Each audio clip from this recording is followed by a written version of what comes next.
बेटा YouTube पे मेरी किसी भी वीडियो को सर्च करने के लिए आप अपनी क्लास लिखें, यहाँ पे क्लास एक्सरसाइज का EX ही लिखें और क्वेश्चन नंबर का Q लिख के NO जो भी आपका क्वेश्चन नंबर है वो क्वेश्चन नंबर लिखें। आपकी वो बुक नेशनल बुक फाउंडेशन की है तो NBF लिखें, पंजाब की है पंजाब टेक्स्ट बुक बोर्ड की है तो PTB लिखें, अगर सिंगल नेशनल करिकुलम की है तो फिर ये लिख दें, साथ मैथ सर नदीम नवर लिख के सर्च के बटन पर क्लिक करेंगे तो आपके सामने वीडियो आ जाएगी। इसके अलावा बेटा फेसबुक पे भी हम मेरे पेज को लाइक करें। इसके अलावा किसी भी क्वेश्चन के बारे में कोई मज़ीद को पूछना चाह रहे हो या क्वेश्चन ना मिल रहा हो तो मेरा इंस्टाग्राम पे भी मैं मौजूद हूँ, वहाँ पे आप मुझे मैसेज करें, आपको उसकी गाइडलाइन आपको दी जाएगी।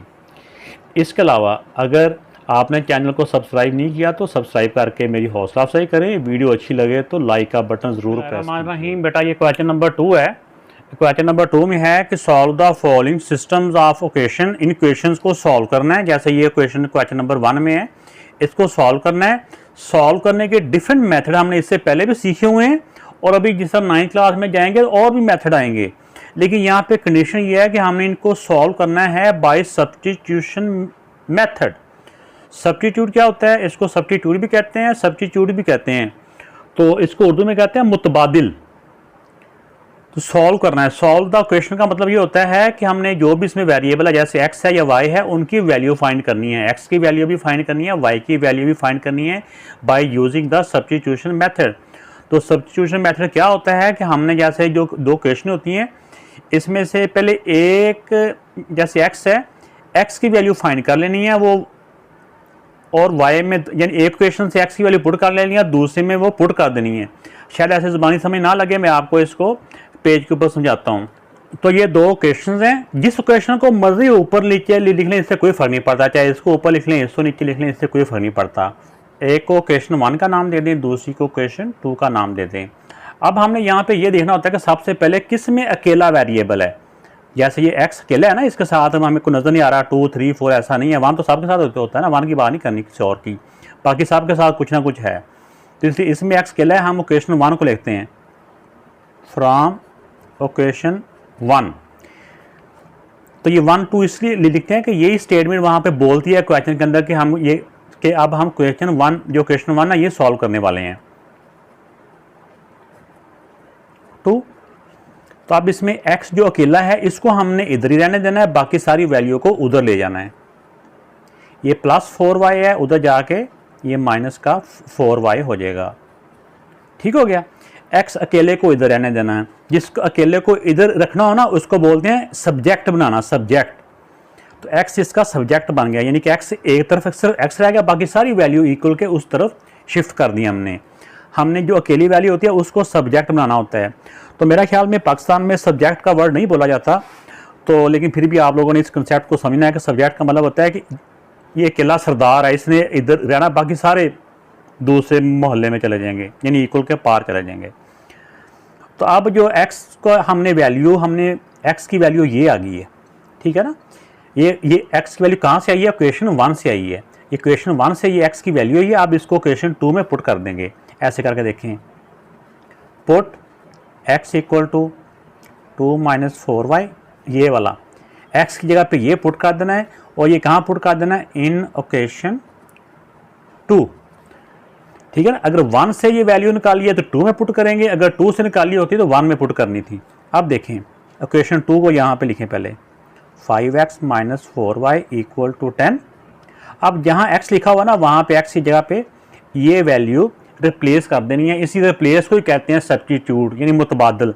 x को उठा के x की जगह पे कोई और वैल्यू पुट कर देनी है, ठीक है। अब देखें ये 5x के साथ मल्टीप्लाई हो रहा है। अब 5 ऐसे x की वैल्यू ना ब्रैकेट के अंदर आप लिख लें, x की वैल्यू ये वाली जो हमने अभी निकाली है 2 माइनस 4y, x की जगह पे x की ये वैल्यू x 2 माइनस 4y, ये x की वैल्यू आ गई, माइनस का माइनस 4y का 4y, इक्वल का इक्वल और 10 का 10 आ गया। तो पहले स्टेप में हम क्या करेंगे, हम इसमें ये कर लेते हैं कि जैसे मर्जी आप सॉल्व करते जाएँ। बहरहाल इसमें यह है कि चाहे पहले इस 5 को अंदर मल्टीप्लाई कर लें, एक ही मैथड समझाता हूँ, बजाय इसके मैं कह दूँ कि 5 को कुछ और करें। पहले ब्रैकेट के बाहर वाले को अंदर मल्टीप्लाई कर लें, 5 टू द 10 माइनस 5 4 the 20 y minus 4y equal to 10। अब इसमें हमने y वाले सारे एक तरफ रहने देने हैं, बाकी सारी वैल्यू को दूसरी तरफ हमने शिफ्ट कर देना है। अब देखें ये +10 है, उधर जाएगा तो -10 हो जाएगा, ठीक है ना। और ये दोनों y हैं, मैं पेन ज़रा चेंज कर लूँ, ये आपको समझाने के लिए अंडरलाइन कर रहा हूँ। ये भी y है, ये भी y है, ये आपस में कंबाइन हो जाएंगे, ठीक है। तो ये दोनों के सेम साइन हो तो प्लस करने होते हैं। 20 + 4 24y, प्लस माइनस के आंसर के साथ आता है बड़े नंबर का साइन। और ये +10 है, उस तरफ जाके इक्वल के पार चला जाएगा, उस तरफ जाके ये -10 हो जाएगा। पहले इसको सॉल्व करेंगे। 10 से 10 माइनस किया 0। अब देखें हमें सिर्फ y की वैल्यू फाइंड करनी है। y के साथ जो कुछ भी है इन सारों को हमने इक्वल के उस पार शिफ्ट कर देना है। ये -24 जो है ना, ये इस तरफ क्या हो रहा है, इसके साथ मल्टीप्लाई हो रहा है, ये सारा मल्टीप्लाई हो रहा है।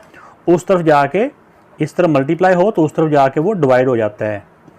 तो 0 को जिसके साथ भी डिवाइड करें वो आंसर 0 हो जाता है। तो ये बेटा y की वैल्यू आ चुकी है। अब y की वैल्यू जो आ चुकी है, अब y की वैल्यू हम जिस इक्वेशन में मर्जी पुट कर दें, ये जो हमने x की वैल्यू निकाली थी चाहे इसमें पुट कर दें, इसको कोई और नाम दे देते हैं, इसको चाहे हम a का नाम दे दें, तो चाहे इसमें इक्वेशन 1 में पुट कर दें, चाहे इसको इक्वेशन 2 में पुट कर दें, जिसमें मर्जी पुट करोगे आंसर सेम आएगा, आंसर एक जैसा ही आएगा। अब लिखते हैं यहाँ पे put y = 0 in equation a लिख लेते हैं, a में, ठीक है ना। ये वाला ये a है। a क्या था, मैं यहाँ से देख के लिख लेता हूँ, 2 - 4y है। तो अब देखें कि यहाँ पे 2 - 4y, 2 का 2 -4y के साथ मल्टीप्लाई हो रहा है ना, तो y की जगह पे y की वैल्यू पुट कर देनी है 0। तो 4 को 0 से मल्टीप्लाई करेंगे तो क्या आएगा, 4 0 दा, कुछ बच्चे 4 0 दा 4 कह देते हैं, आवाज़ आई है कहीं से, ऐसा नहीं कहना, 4 0 दा 0 होता है। अब 2 क्योंकि 0 के साथ जिसको भी मल्टीप्लाई करें वो 0 हो जाता है। तो अब ये 4 से 2 से 0 माइनस किया तो 2, ये आ गई x की वैल्यू, ठीक हो गया।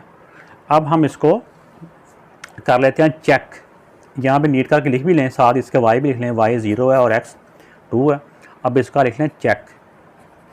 चेक होता है कि वेरीफाई करना होता है कि वाकई x और y की वैल्यू यही आ रही है। किसी एक इक्वेशन में पुट कर लें, जिसमें मर्जी आप पुट कर लें। इक्वेशन 1 में पुट कर लेते हैं, x + 4y = 2, x + 4y = 2। अब x की जगह पे x की वैल्यू पुट करनी होती है, x की वैल्यू क्या 2 है, प्लस का प्लस, और 4y की वैल्यू के साथ मल्टीप्लाई होगा, y की वैल्यू 0 है, = 2।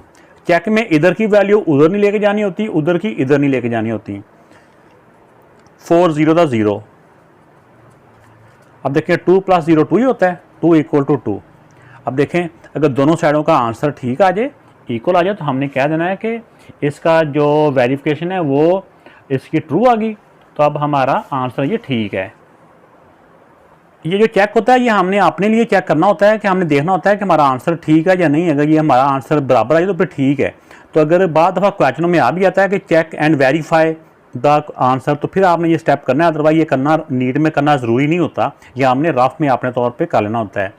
और बुक के अंदर ये आंसर नहीं है, बुक पे ऊपर आंसर और है, वहाँ पे उन्होंने लिखा हुआ x = y। तो आपने ये नहीं फिर पूछना कि सर आपका आंसर गलत आ गया। तो बेटा आपको मैथड समझा दिए, तो आपने इसके मुताबिक करने की कोशिश करनी है। तो अब बेटा इस क्वेश्चन का जो पार्ट 2 है ये भी सॉल्व करना है, इसको भी सब्स्टिट्यूशन मेथड से ही सॉल्व करना है। तो आइए इसको सॉल्व करते हैं।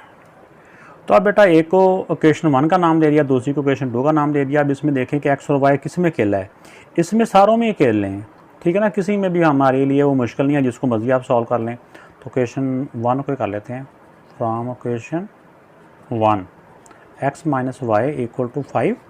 तो पॉजिटिव वाली वैल्यू को इधर रखना चाहिए। अब -y को उधर ले जाएं, -y उधर जाके +y हो जाएगा, ठीक हो गया।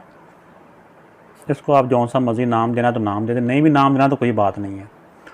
अब इस x की वैल्यू हमने, यानी x को हमने सब्जेक्ट बना लिया, x हमारा एक तरफ रह गया। इसमें पहला स्टेप सब्स्टिट्यूशन मेथड में ये होता है। अब इस x की वैल्यू को, ये इक्वेशन 1 से हमने अभी इसकी वैल्यू निकाली है ना, इक्वेशन 1 से ये वैल्यू निकाली है, तो इसको 2 में पुट कर देंगे, x की जगह पे रिप्लेस कर देंगे। यहाँ पे लिखते हैं पुट तो बेटा ये पुट x इक्वल टू ये 5 प्लस वाई इन इक्वेशन 2, ये क्वेश्चन 2 में पुट करनी है, तो क्वेश्चन 2 को मैंने यहाँ पे लिख लिया। अब जहाँ पे x है, x को उठा देना है, x की जगह पे x की जो वैल्यू है ना वो हमने पुट कर देना है, यानी x इक्वल टू ये। तो इक्वल का मतलब ये होता है ना कि x की जगह पे ये सारा आ जाएगा, ये आ जाएगा, x की जगह पे आ जाएगा, इसकी जगह पे ये 5 प्लस वाई, इसकी जगह पे ये आ गया, आगे प्लस का प्लस, y का y, इक्वल का इक्वल, 19 का 19। अब देखें बेटा y में y प्लस हो जाएगा, सिर्फ y को बचाना है, इधर बाकी सारी वैल्यू जो होगी ना वो उस तरफ शिफ्ट हो जाएंगी। प्लस जो 5 है उस तरफ जाके ये -5 हो जाएगा। और ये देखें कि ये सेम साइन है तो प्लस हो जाते हैं, 1 + 1 2y।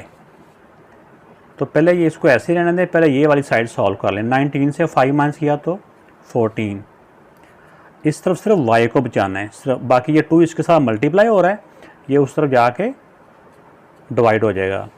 तो 14 को 2 से डिवाइड करेंगे तो 7 आंसर आ जाएगा। अब ये जो y की वैल्यू आई है ये आप किसी भी इक्वेशन में बेटा पुट कर लें तो आपकी x की वैल्यू आ जाएगी। इसमें पुट कर लें, इसमें कर लें, इसमें कर लें, जिसमें मर्जी पुट कर लें। a में पुट कर लेते हैं, ये वाली a में put y equal to 7 in equation a। क्या इक्वेशन a को 3 का नाम भी दे दें, मैं बाद दफ़ा इसके नाम ऐसे भी देता होता हूँ, a b c ऐसे करके भी। तो अब देखिए इक्वेशन a थी हमारी x equal to 5 plus y, 5 plus y की जगह पे y की वैल्यू पुट कर देंगे 7। तो 7 में 5 प्लस किया तो ये 12, x की वैल्यू आ गई 12। ठीक है, इसके साथ y की भी लिख दो। ठीक है, x और y दोनों इकट्ठे हो जाएंगे, दोनों बहनें हैं या भाई हैं, दोनों इकट्ठे हो जाएंगे इधर ही। ठीक है ना, इकट्ठे करके लिख देना इनको। तो अब इसको चेक करना चाहें तो चेक कर लें। तो जो चेक होता है ना, ये किसी भी इक्वेशन में, इक्वेशन 1 में चाहे इक्वेशन 2 में पुट करो, ये सेम ही होता है हमेशा, आंसर दोनों साइडों पे सेम ही आता है। x की जगह पे 12 आ गया, माइनस का माइनस आ गया, y की जगह पे y की वैल्यू आ जाएगी 7 इक्वल टू 5, 12 से 7 माइनस किया 5 इक्वल टू 5। ठीक है ना, तो check is true, so our solution is this.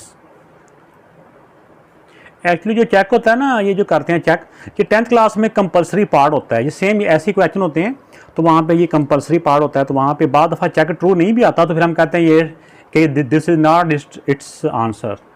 ठीक है, ओके, अल्लाह हाफिज़।